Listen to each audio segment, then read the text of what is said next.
you so much for actually allowing me to speak here, and I will do my best and try not to fall off the stage. I suppose part of this is showing us how far we've come. I have been working in the climate change sphere since the 1990s, and I'm very, very aware that's before some of you were born. So I've been around quite a while, and again, I'll try not to end it too spectacularly by falling off the stage. And I'm going to talk to you about our perspective in terms of a global engineering firm and how we're working with climate change. I also want to make the proviso is that I'm not an engineer. With the best will in the world, I'm not an engineer, which makes it even more of a privilege to be here and be able to speak to you. And I love working with all of you. Your ideas, your way of sorting out problems is fantastic. So, without much ado, when I talk about climate change, I talk about decarbonisation, net zero, whatever you want to call it, and climate resilience and adaptation.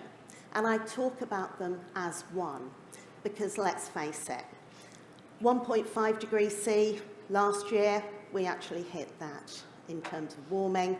Since my career, way back in the 1990s, when I first started, the background CO2 levels were about 250 parts per million, 240, 250.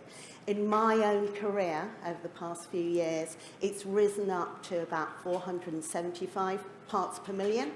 Doesn't sound like a lot, but if you go back 400,000 years, I'm a scientist by training, 400,000 years, Vostok ice cores, you always see it going up and down. When it comes down, it's an ice age. When it's up, it's a bit hot. And you've always seen it peaking at about 190 ppm. Now, it's gone up very, very quickly. And in scientific terms, we're worried there's going to be a runaway system. So that's what all the fuss is about. It's nothing new. It was thought about in the 19th century. Tyndall, Faraday said, I think too much CO2 is going into the atmosphere, we're going to have a greenhouse effect. So it's nothing new, but it has become incredibly fashionable, which I'm exceptionally happy about because I get a job to work in it. So, again, to set the scene, is 3.3 to 3.6 billion people live in a place where climate is going to adversely affect their way of living, and they are critically exposed. Also, even if we stop emitting all the CO2, which I think we're all very, very aware of, doesn't mean we stop caring about decarbonisation. We need to prepare for the worst in terms of adaptation, resilience, managing our risks. So that's what I'm going to talk about. So this morning, Mark and Gavin, absolutely brilliant in the way that they were setting out what they're doing in Transport for New South Wales. I'd like to add, yes, they're normally ahead of the curve, and they do actually think about this in the round very, very quickly, despite what's happening at the federal government versus the local government. So they've always been a juxtaposition out there in Australia. So what we're finding is people are starting to do stuff within their sphere of influence. Again, it's an elephant. I loved hearing the quote about the elephant. It's an elephant that you nibble at a bit at a time, and you do what you can do within your sphere of influence. So there we go. Even if we stop emitting today, we need to build in resilience and adaptation. I'm also going to go back to, I mentioned very, very quickly about net zero. Is net zero, there's been so much debate about what it actually means. Now there's a proper definition for it. You must reduce your absolute carbon emissions. And when I say carbon emissions, I mean all the greenhouse gas emissions by 90%, and then you must remove. So now there's no confusion. So when you say net zero, that's what you mean. You're actually bringing it down. But as you can tell, this is my favourite subject, and I've been told I'm not allowed to talk about it all day. But I suppose it's coming back to, okay, reducing carbon, reducing what we're doing on a day-to-day basis in terms of our travel, in terms of what we're building, etc. But you'll see so many pictures today of the impact of climate change that we are seeing on a daily basis now, and we're seeing it more and more often. And it's not just the impact globally. So in Bangladesh, for example, they have had a climate change adaptation plan and strategy in place because, of course, they get flooded every year. And it's not necessarily about building hard infrastructure to adapt and be resilient. It's about putting in plans in place to move the populace quickly. So the death rate each time they have a major flooding event now has plummeted. So again, they've been planning for years. If we work in Canada, I always find it quite interesting. In the UK, we go in there, we talk about net zero decarbonisation. It's very, very fashionable at the moment. If I'm working with the Canadians, it's climate resilience and adaptation with decarbonisation added onto that. Also, when I was working out in Australia, the amount of effort that went into understanding the climate resilience adaptation, right down to understanding the impact of the level of CO2 on your concrete and the longevity of it, that was much more prevalent than understanding net zero and your carbon emissions. So again, different countries approach it different ways, and there is always something to learn from it. So again, you're going to see these pictures ad infinitum. I suppose the bit that really worried me was in 2022 when we started to have bushfires in the UK. If you live out, anybody lived in Australia? Okay, so you all know about bushfire season. And it literally is a season. And when you're looking at it in terms of climate change, climate resilience impacts, anything that is outside the city is a bushfire zone, end of. And what I was seeing in 2022, when temperatures got up to 42 degrees C, the highest they've ever been recorded in the UK, is I was in bushfire season. Only for a small amount of time, but you saw the fires taking place. But you're seeing things like track buckling. We had a brilliant presentation this morning from Dr. Lee, actually again trying to understand, measure and monitor from science what you can do and actually check in terms of the stress. And I have to say, as you can probably tell, it's not my forte. Found it interesting, awful lot of graphs there. Found it interesting, but it's really good that this has all been worked on. But again, we're seeing it time and time again, extreme heat, extreme cold, extreme weather events. I'm just thinking, is Robin here somewhere? We were talking about operations and what's actually happening on the ground now with so many storm events, so many lines being shut due to climate change. So, I don't think I need to tell you all of this. And it's nothing to be scared of because it is common sense. I mean, one of the key things is damage, failure of assets. And when you're looking at the climate risks, sometimes you just have to accept it.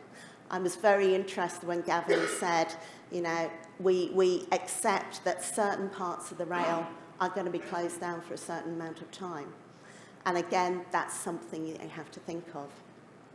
So damage, failure of assets, the physical changes on climate risk.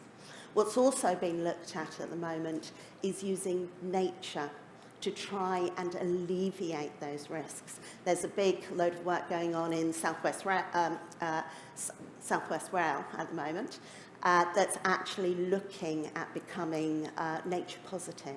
So it's using nature to try and help the flood alleviation, build up that more of that resilience. So there's a lot of things going on in this space. Again, increased operating and maintenance costs. That's going to be a big thing. And again, I'm not teaching you to suck eggs, though again, is Dave in here? I think my best thing is goats. maintaining your softer state. I think that is the best answer I've ever heard so far in terms of maintaining your softer state for Japanese knotweed. So there's, again, lots of things happening, but nothing actually happens in isolation. And again, I think Gavin and Mark put it very nicely in that it's not just Transport for New South Wales, they're working across the piece. And the thinking now is looking at that systems of systems, not just understanding your asset, but how can you work with the water company? How can you work with the electricity company at the same time? Because you're all facing the same issues. And if you're all working together on it, you've got a mild chance of adapting and being more resilient. Policy and regulation. Certainly in the UK, policy and regulation is still catching up with what's happening. And when you are doing a climate change assessment, you're not necessarily looking at the worst case scenario. Traditionally, you've either looked at the low or the medium scenario at worst case, but what we're seeing is the worst case scenario at the moment actually playing out. And that needs to be thought of in more detail now because it's upon us. So one of the things, I can't remember whether it was Gavin or Mark, I think it was Mark this morning, he mentioned about the assessment methodology isn't necessarily there. So you're comparing apples with apples with zebras, etc. However, working with the Coalition for Climate Resilient Investment, there is a consistent global methodology that has been launched out there to actually assess physical climate risks on a level playing field, shall we say, but relate that to finance. Because what you find, again, you see the net zero people, you see the climate resilience people, you need to pull them together and think about it as a whole. But you also find that the repairing as a cause of climate change or anything that you're in building there is completely separate in your business case as well, and it's not necessarily linked in. It's certainly not linked in at a government level, who look at the cost of net zero, but they don't necessarily look at the cost of building in that resilience and that adaptation all the way through and repairing the damage.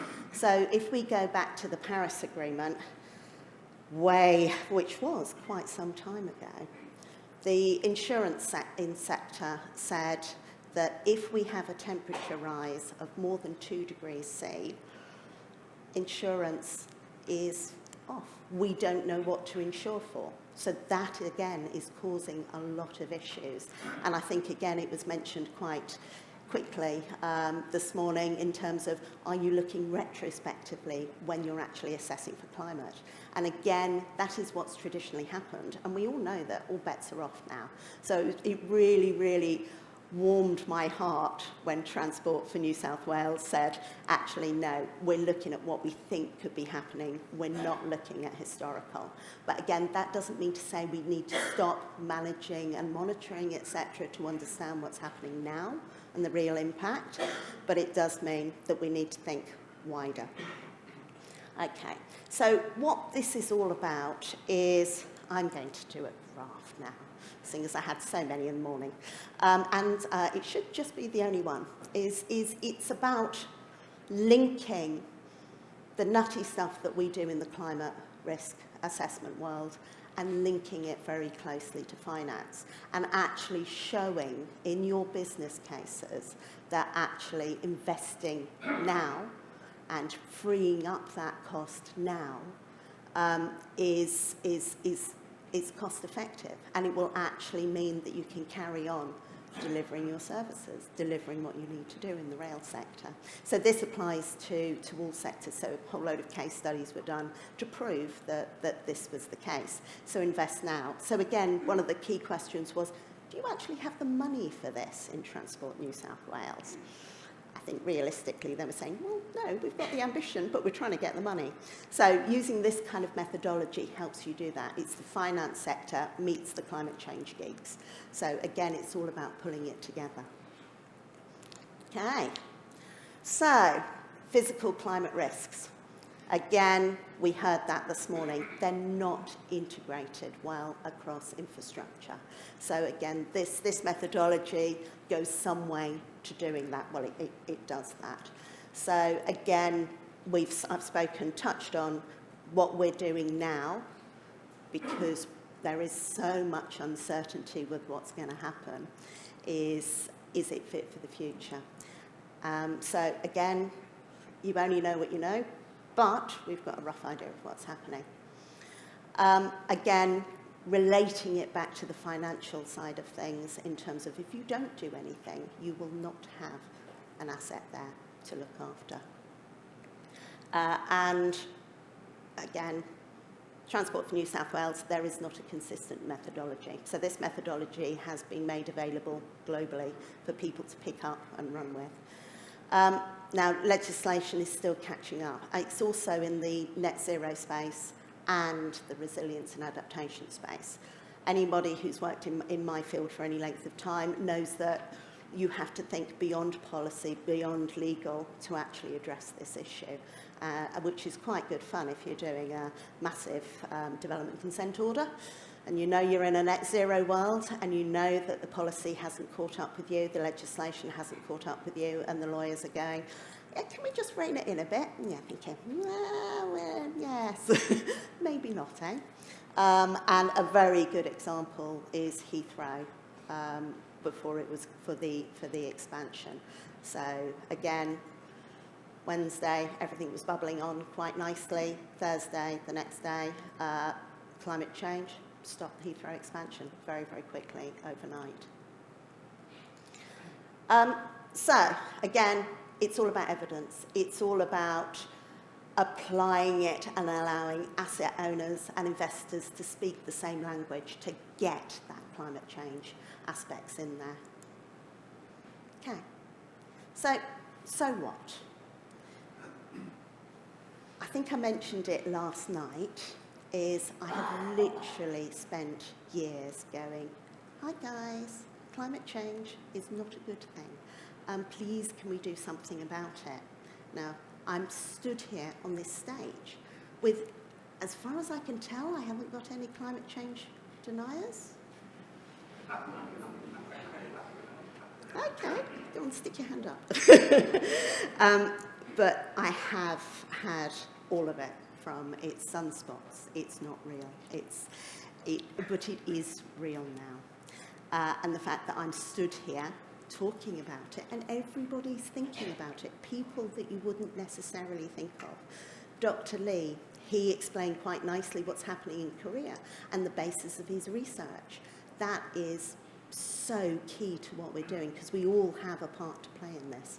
So it's a culture about climate resilience, decarbonisation, etc., meshing it in, and just thinking and asking those questions of, I think I did a net zero strategy for this large industrial plant that was right by the sea. They wanted to be net zero by 2050, and I'm looking at it thinking, I wonder if it's still going to be there. But hey, you're paying me. So again, it's not going to happen overnight. If we build adaptation, if we go very heavy on the infrastructure, which goes counter to decarbonising, that's going to cause issues as well. So it is a balancing act. There is no silver bullet, but you have to be able to think your way through it. Aligning net zero and climate resilience. Have the conversation in the same room. I hold my hand up. I'm a net zero person, but I do work very closely with my colleagues in resilience and adaptation, and we try and work together. So again, I'm looking at my big industrial plant going, I think we ought to do an assessment, climate assessment on this, to see whether we should actually be bothering with a net zero plan. Again, looking at this, addressing climate change, the impact, the positive impact you have on society around you. Nobody wants to be going to work in their Wellington boots every day.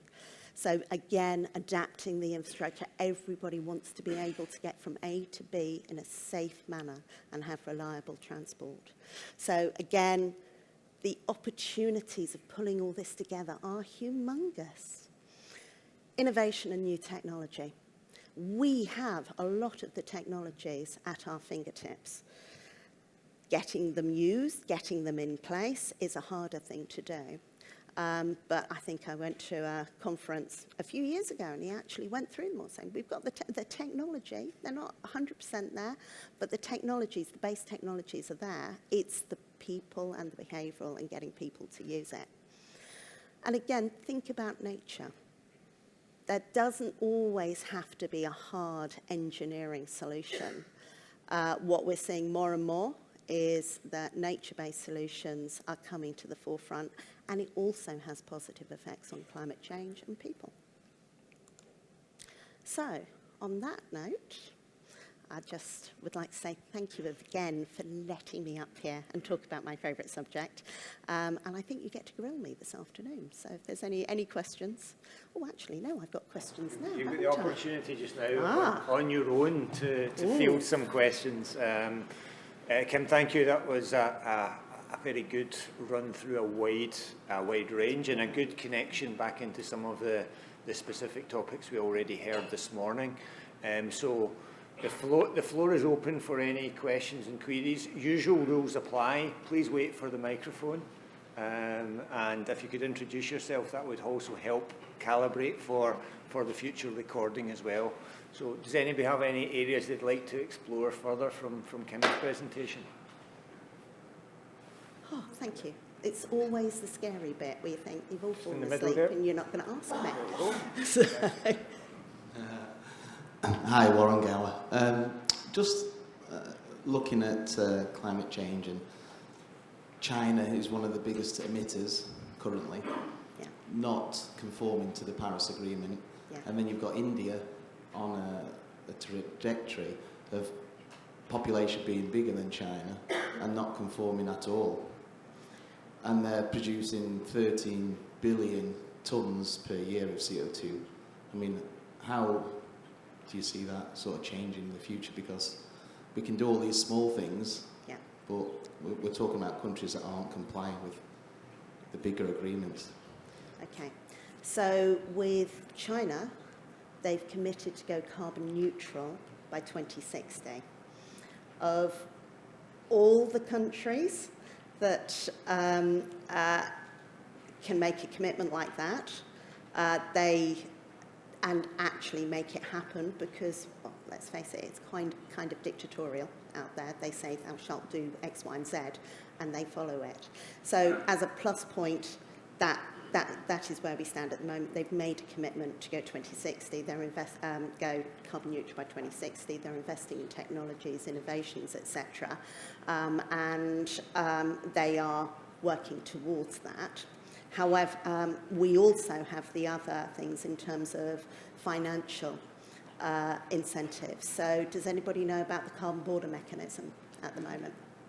So the carbon border mechanism is coming into play in Europe and should be in the UK as well, so that if you want to import into Europe or UK and you're using a carbon-intensive way of manufacturing, you pay a prohibitive tax to import. So when I was talking about the industrial plant that I was looking at, they were already thinking, actually, we're not going to be able to, it was in the Middle East, we're not going to be able to import into the EU. We need to be on a net zero journey and invest in technologies to actually get the carbon down. So you're seeing more and more of these financial incentives in there. And yes, I agree that, yeah, you could sit there and go, well, he's polluting a lot, they're polluting, she's polluting, and do nothing. You could do that, but is that the right thing to do? I think in the UK we have a tremendous opportunity to reduce our own carbon footprint and also sell on those skills to the globe as well, as much as we can. So I'm very positive. I have to be in my line of work. Okay, so is anybody... Ooh, there's another one down there.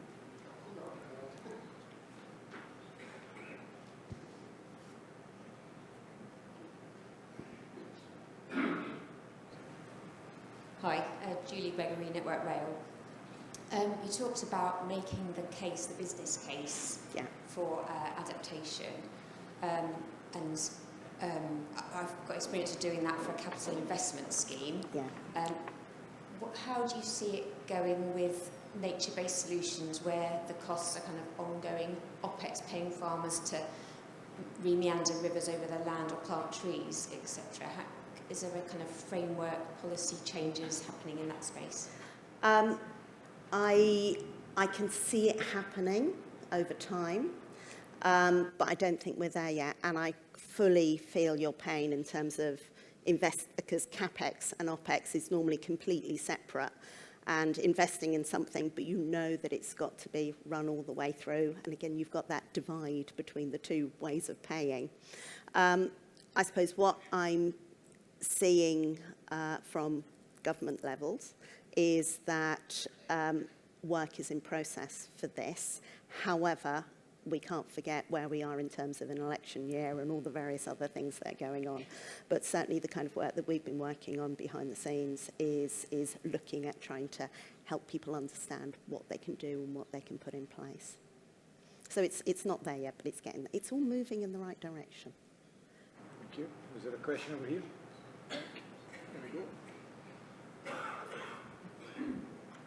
Hi, thank you very much for your informative presentation. Tom Churchill from BAM Nuttall. So, by committing to net zero, we're acknowledging that the climate is fragile. And by building for resiliency, I'm not sure resiliency is the sort of inverse of fragile. So is there any tips that you could have in that conversation where we're having resiliency and net zero in the same conversation? Because potentially there's an excuse there that if we're building resiliency and adaptation, we're not actually accounting for net zero. Okay. So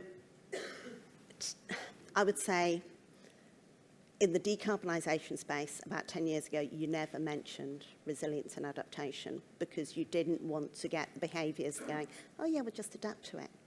Realistically, you can put in lots and lots of hard adaptation resilience in there, in place, but you're still going to have the major storm events, you're still going to have the interesting temperature changes, etc. That's still going to happen, and the hard engineering that you put in place is not going to be the silver bullet for it.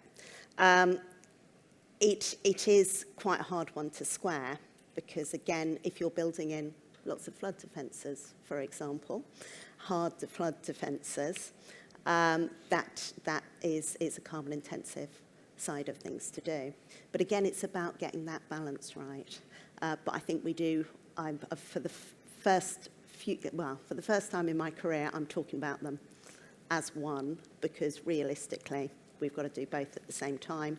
And as long as, if you understand what's going on in terms of measuring your carbon and managing your carbon, and you understand as best as you can what you can put in there in terms of resilience, adaptation, risk, stop using it, for example, you can start to play those systemic balancing act, but it is a balancing act, and everything in this space of sustainability is a massive balancing act. So I'm sorry I can't give you a straight answer. I feel like a politician up here. So, but that's it. Very accomplished. Thank you. I'm conscious of time, and if there are any further questions, I'm sure you can capture. Oh, okay then. Nope.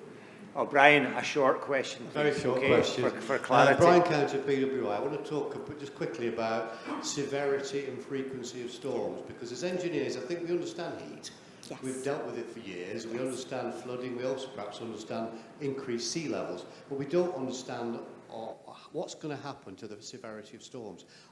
Is there any prediction? Is there it's going to get worse? Because they're the most difficult things to manage from a resilience point of view. Yeah. So again, at the beginning of my career, you would design for a 1 in 25 year storm. What you're seeing now in terms of the severity of the storms is we're getting 1 in 100, 1 in 500 year storms much more often and much more regularly.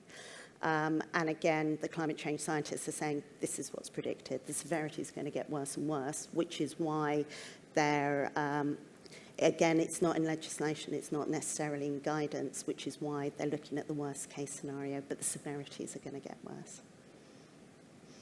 Sorry. Yeah. No magic bullet. No.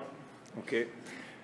Kim, really helpful. I think a big takeaway for me on that session was also the point you made around the words you said, do what you can within your sphere of influence, and that probably applies whether it's out of work or in your working role. What impact can you make to try and make a difference on this? But really informative talk. Thank you very much.